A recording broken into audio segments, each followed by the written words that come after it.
Գյորջյան Կասկադ 60 ամիս փուլային վճարում բազմաթիվ առավելություններ։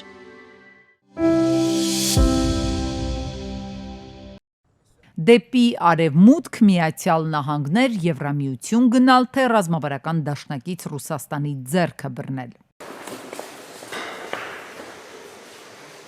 Վերջին 1-2 ամսվա ընթացքում հայաստանյան դիվանագիտական վեկտորը մեկ արևմուտքի կողմն է, հետո ակտիվ տեղաշարժով դեպի Ռուսաստան է թեքվում։ Աշխարհամասի այդ երկու բևեռներում էլ փաստաթղթեր են ստորագրվում ու ձեռքսեղմում է լինում։ Хорошие документы подготовили. Կոմպլեմենտարիզմ, արտաքին քաղաքականության դիվերսիֆիկացում, թե տարբեր ուղղություններով լարախաղացություն, համենայն դեպս ըստ քաղաքագետ վերլուծաբանների ԽՍՀՄ փլուզումից հետո որևէ երկրի այսպես կոչված արտաքին քաղաքական դիվերսիֆիկացիան չի հաջողվել։ Հիմա, երբ Ռուսաստանն ու Միացյալ Նահանգները վարում են ինտենսիվ բանակցություններ, քննարկվում են ոչ միայն Ուկրաինային վերաբերող տարածքային ամբողջականության հարցեր, այլ նաև Հայաստանի, Ադրբեջանի, Հարավային Կովկասին վերաբերող հարցեր։ Եվ Հայաստանը գերտերությունների առանցքում քաղաքական ինքնուրույն գիծ չի կարող տանել եւ ըստ քաղաքագետների չեր էլ կարող Ռուսաստանի հետ հեշտ ու հանգիստ կտրել բոլոր հարաբերությունները։ Դա անհնար է, քանի որ Ռուսաստանից կախված է հազարումի թելերով։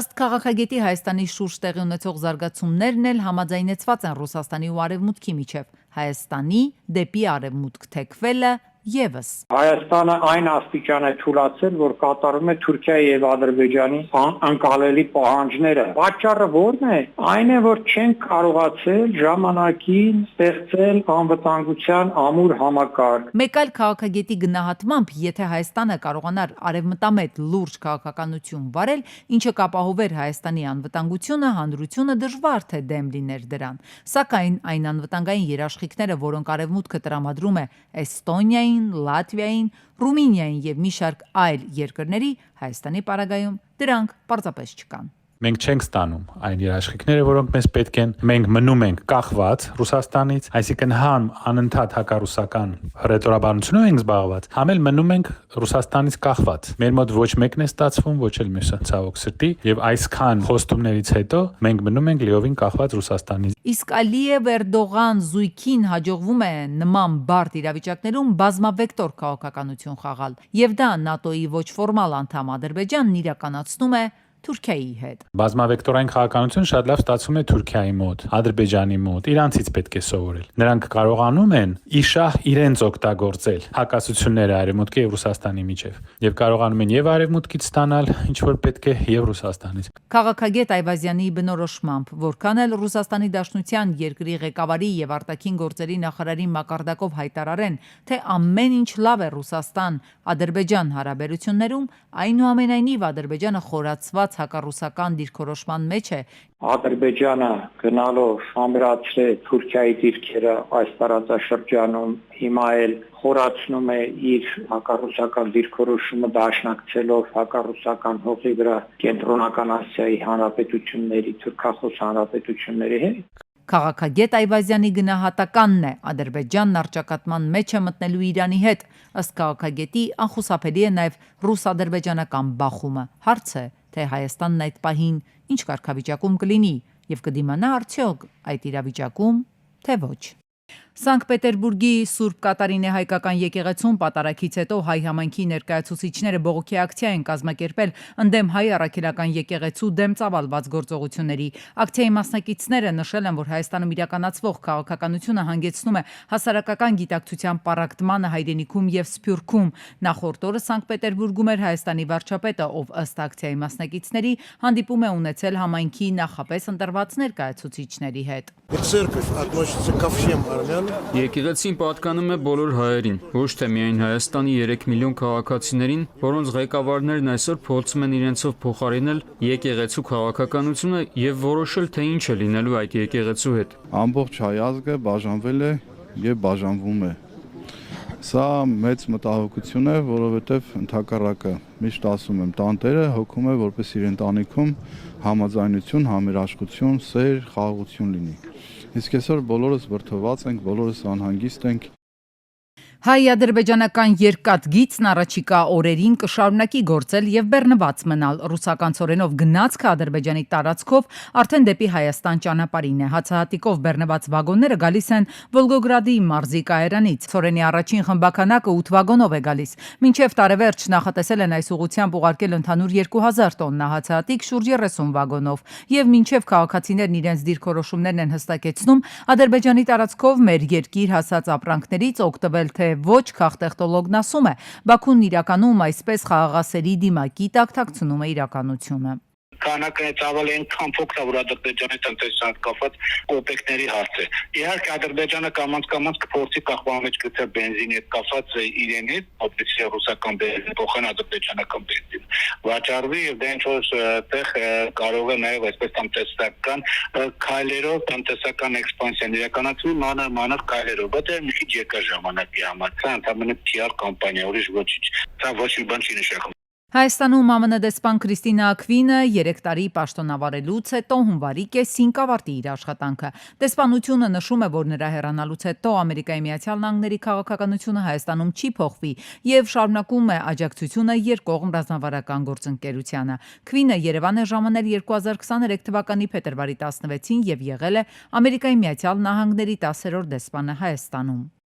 Ալիևը սիրիացի վարձկաններին է հիշել։ Նրանց, ում 2020-ին առանց որևէ փաստաթղթի Թուրքիայի տարածքով հասցրել էր Ադրբեջան, այնուհետև 2000 եւս $100 էր յուրաքանչյուր հայի գլխի համար խոստանալով ուղարկել Արցախի դեմ պատերազմի։ Նրանցից երկուսն այժմ Հայաստանի բանտերում են, պատիժը պետք է կրեն մինչև կյանքի վերջ։ Ըստ Միեդում հայ գերիների շահերի ներկայացուցչի Բաքուն հայկական կողմի հետ քննարկում է հենց նրանց հայ ռազմագերիների հետ փոխանակելու հարցը։ Ոչ թե վարձկաններով հենց Ադրբեջանն է հետաքրքրված, այլ Ադրբեջանի հետ բարեկամական հարաբերություններ ունեցող Թուրքիան, որի ազդեցությունը մեծացել է Սիրիայում, եւ ընդհանրապես Ադրբեջանը միջնորդավորված այն պետությունն է, որը կարող է այս խնդիրը լուծել դաշնակից երկրների համար։ Այլապես կարծում եմ այս վարձկանները հենց Ադրբեջանի համար չպետք է հետաքրքրություն ներկայացնեին։ Հաշվառնելու որ վերջերս թուրքական զորքերը մտել են Քրդաբանակ 3 շրջաններ, ճիշտ է։ Սա քարոզչական դաշտում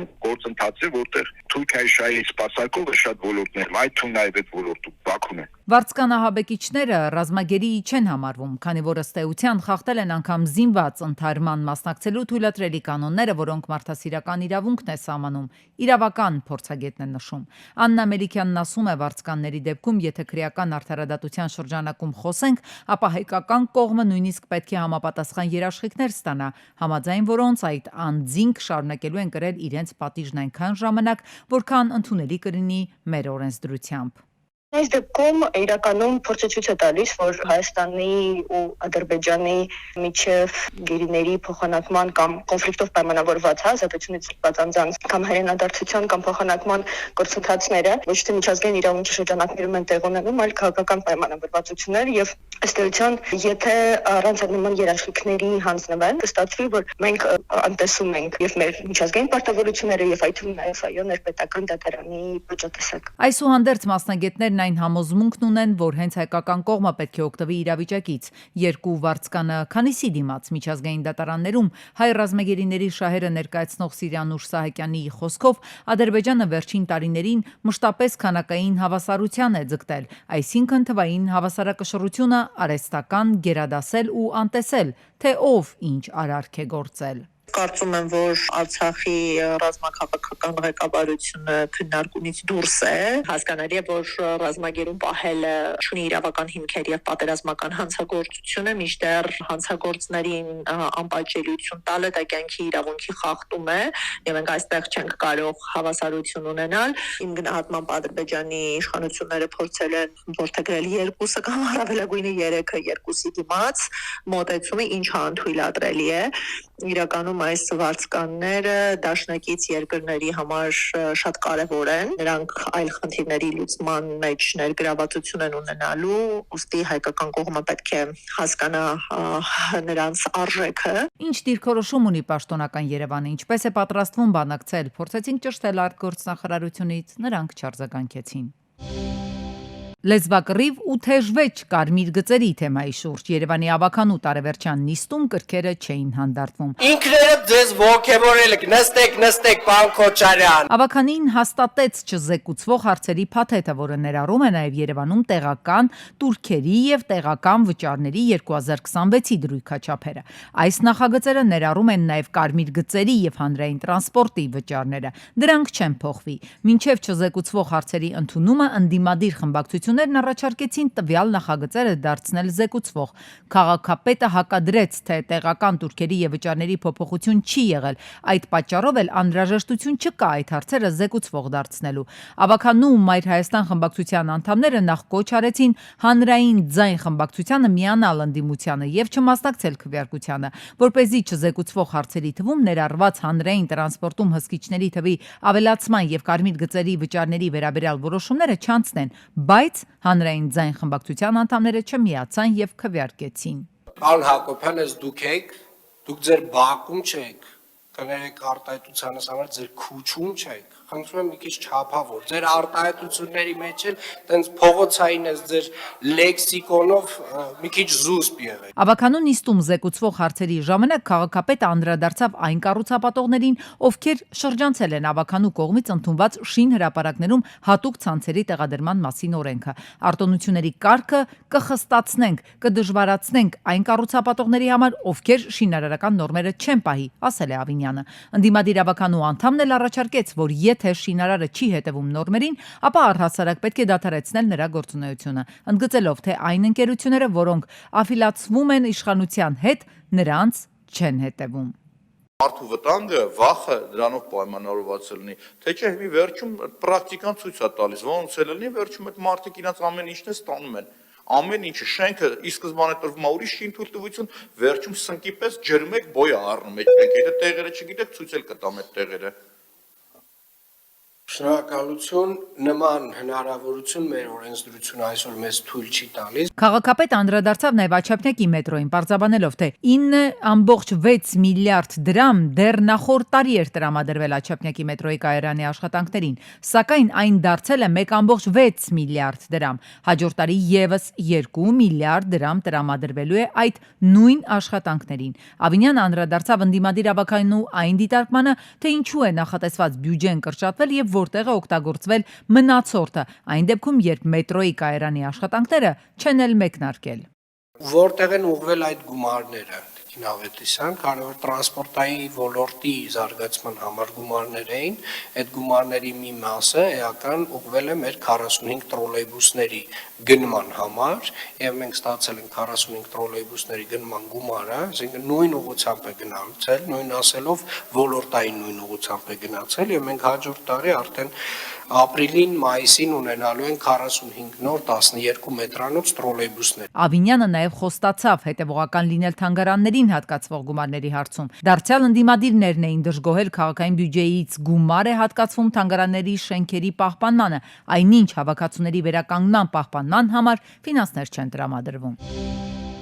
Սննդամթերքի անվտանգության տեսչական մարմինը պարզել է, որ Ռուսաստանից ու Ղազախստանից ներկրված ցորենը անվտանգ է։ Լաբորատոր փորձարկումներն անցկացվել են բուսասանիտարական անվտանգության եւ որակի ցուցանիշների վերաբերյալ։ Արդյունքները ցույց են տվել վնասակար օրգանիզմներ չեն հայտնաբերվել, թունավոր տարրերի, պեստիցիդների, միկրոտոքսինների եւ ռադիոակտիվության մակարդակները սահմանային նորմերում են։ Ռուսաստանի նմուշը համապատասխանում է երկրորդ, իսկ Ղազախստանի նմուշը երրորդ կարգի ցորենին։ ՍԱՏՄ-ն հերքել է մամուլում շրջանառվող պնդումները, որ Ղազախստանից ներկրված ցորենը վտանգավոր է կամ աճեցվել է միջուկային փորձարկումների տարածքում։ Կարող եք պատկերացնել, որ մարդուն դատեն 10 տարի այդ ընթացքում փոխվի գործը, վարող 6 դատավոր եւ դատական պրոցեսը դեռ շարունակվի։ Այո, կա նման դեպք Հայաստանում։ Ասեմ ավելին, Հայաստանում կան նման դեպքեր, քրեական հանցագործությունների առնչությամբ դատավարությունների մի կյանք ձգձգման մի շարք պատճառներ կան։ Այդ պատճառները տարիներ շարունակ չեն վերանում։ Ողբերգական կարող եմ գնահատել վիճակը, ինչու, որովհետև այս պահին արդեն դատաների գերծանրաբեռնվածությունը այնպիսի պիկի է հասել, որ մենք քրեական վարույթով ամսական, ամիս ու կեսից 2 ամսվա մեջ ունենում ենք 1 Լավ, առավելագույնը երկունից դա եթե մեծ հաջողություն ունենանք։ Պատճառներից մեկը օրինակ վկաների չներկայանալն է դատական պրոցեսին։ Իրավապահները հաճախ ճակերտավոր ասած չեն կարողանում հայտնաբերել գործով անցնող վկաներին եւ բերման ենթարկել դատարանի պահանջով։ Ես գործեր ունեմ, որ վկա կա, եթե չի ցանկանում այդ դատական նիստին գալ, ինքը տարիներով կարող է այդ նիստին չգալ։ Իսկ ինչու են դատարաններն այդքան ծանրաբեռնված։ Պատճառը հանցավորության աճն է, այսինքն քանակապես ավելի շատ գործ է սկսել մուտք գործել դատարան։ Մյուս կողմից ավելացել են արարքները, որոնք գնահատվում են որպես հանցանք։ Նոր հանցանքներ ենք քրեականացնում, դա իր հերթին, այո, բերում է հանցավորության աճի, որովհետև հանցագործների շրջանակը էապես ընդլայնվում է։ Պետությունը որոշել է պայքարել դատական պրոցեսների ձգձգման դեմ։ Սահմանվել է քրեական գործով դատաքննության ժամկետ։ Վերջերս հանրության դատի ներկայացված օրինագծով սահմանվել է, որ այն պետք է տևի 1 տարի։ Հիմնավոր պատճառների առկայության դեպքում այս ժամկետը կարելի է 3 անգամ երկարացնել մեկական տարով։ Պատկերացնենք դատավորները սկսեն արագ ինչ-որ բարդ գործերը քննել, որը 1 տարուց ավելի երկար ժամանակ է պահանջում օբյեկտիվորեն։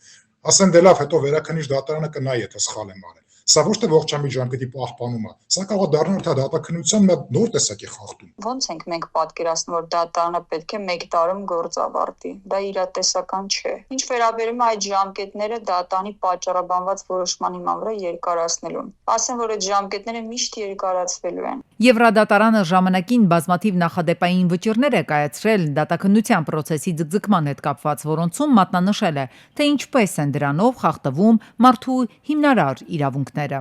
Ինքը չի դնելու խորանա, տեսնի դե ձեր մոտ այս տարի բյուջեով այսքան սրան եք հատկացրել, լավ կներ սրան, այդպիսի հարցեր ինքը չի բարձրացնի։ Ասի դու պետություն ես, ստորագրել ես կոնվենցիան, մենք ունենք չափանիշներ, ոչ մեկի համար բացառություն չենք անելու։ Հետևաբար բարի եղիր, պաշաճ ջանքեր գործադրի, որ այս խնդիրը քո մոտ արկա չլինի։ Առաջնային խնդիրն ըստ մասնագետների դատավորների կազմի ավելացումն է, դատավորների այսօրվա թիվը չափազանց փոքր է, եղած գործերի տակից դուրս գալու համար։ Հաջորդ խնդիրը ոչ թե տեխնիկական է, այլ քաղաքական։ Ըստ փորձագետների, քանի դեռ քաղաքական ենթատեքստով գործեր են մտնում դատարան եւ բնականաբար առաջնային նշանակություն ստանում դատական իշխանության համար, քրեական գործերը հարյուրներով շարունակելու են ճակերտավոր մնալ դատարանի պատերի ներսում։ Դեկտեմբերի 22-ին 26-ամյա Մերուժանը Հոռոմ Գուսանագյուղ ճանապարհին դեռևս անհայտ հանգամանքներում դուրս է եկել երթևեկելի գոտուց կողաշրջված հայտնվել երթևեկելի գոտուց դուրս մեքենայում հրդեհ է բռնկվել կրակի տարածման դեմ պայքարել է վարորդը քաղաքացիների օգնությամբ հետո անի հրշեջ փրկարարական ջոկատի հրշեջ փրկարարները մարել են այն օպերատիվորեն ժամանել են ոստիկանության պարեկային ծառայության Շիրակի մարզի գումարտակի պարեկները Դեկտեմբերի 22-ին վրայերթ է տեղի ունեցել Կոտայքի մարզում։ 34-ամյա Նարեկը Դավ Բեռնատարով առինջ մոլի մոտ վրայերթի է ենթարկել Ստելային։ Վարորդը փախուստի չի դիմել հազանգել է շտապօգնություն ու մինչ կժամանային շտապօգնության բժիշկները քաղաքացիների հետ վիրավորին անհրաժեշտ օգնություն է ցուցաբերել։ Հետո բժիշկները նրան տեղափոխել են հիվանդանոց, տեղում էին ոստիկանության պարեկային ծառայության Կոտայքի մարզի գումարտակի 2-րդ վաշտի առաջին դասակի պարեկները։ Պապաջանյան փողոցի 26 կոտրակ 4 շենքն ու հարևանությամբ գտնվող 2 բազմաբնակարանային շենքեր դեկտեմբերի 22-ին զրկված էին խմելու ջրից։ Քաղաքացիները պատմել են, որ մի քանի օր է խմելու ջրի խովակը վնասվել էր, ջուրն անխնա հոսում էր։ Վեոլիա ջուր էին զանգահարել, եկել էին ժամանակավոր լուծում տվելու հեռացել։ Անցյալ տարի եկել են մի հատ Փեդիչիվի ԱԽՊ Վեոլիա ջուրը, կարանգան քանդեն նայեն այդ Փեդիչիվին մինչև հիմա կհատե։ Փեդիչիվից հետո հիմա ստեղա տարակեր, առավոտվանից զանգում ենք մի 20 անգամ գրանցել ենք իրանց մոտ, որ ստեղ վթար կա, ամեն մարդուց հետո զանգում ենք, ասում են ստեղ ոչ մի բան գրանցված չի, այսինքն վթար չեն գրանցել իրանք։ Բնակիչները պատասխանատուներից պահանջում են արագ արձագանքել, գալ վնասված խովակը փոխել ու հիմնավոր լուծում տալ։ Բնակարանին գոնե կան ապահովել, որ ամեն անգամ չզանգենք, ասենք վթար ա եղել, իրանք էլ ասեն չէ, վթար չի եղել։ Քաղաքացիները կոնկրետ քայլեր են ակնկալում, հակառակ դեպքում ասում են դիմելու են այլ գործողությունների, քանի որ այս կերպ ապրել չեն կարող։ Ավան վարչական շրջանի Խուդյակով 3-րդ նրբանցքներ դեկտեմբերի 20-ին։ Սա նույն նրբանցքն է արդեն 1 օր անց դեկտեմբերի 21-ին, այսօր լրատվականի ու Շամշանքոմի անդրադարձից հետո։ Ջուրը արդեն գալիս է, չէ՞։ Գալիս է, բայց շատ է բան չեն նայել, սա տակերն է քաշում, պատվալների ջուրը սա։ Կարճ ժամանակ անց իմ տեղեկություններով Երևանի քաղաքապետ Տիգրան Ավինյանի հանձնարարականով նշված վայրը ժամանում Ավան վարչական շրջանի ղեկավարը, ով այնուհետև խնդրի մասին զրուցում է վիոլաջուրի ընկերության պատասխանատուների հետ։ Կարճամնական ընկերության մասնագետները փտած խմելու ջրի խողովակների մի մասը փոխել են, հետո կատարվել են փոսալցման աշխատանքներ։ Առաջիկայում նաև այդ հատվածը կասֆալտ են։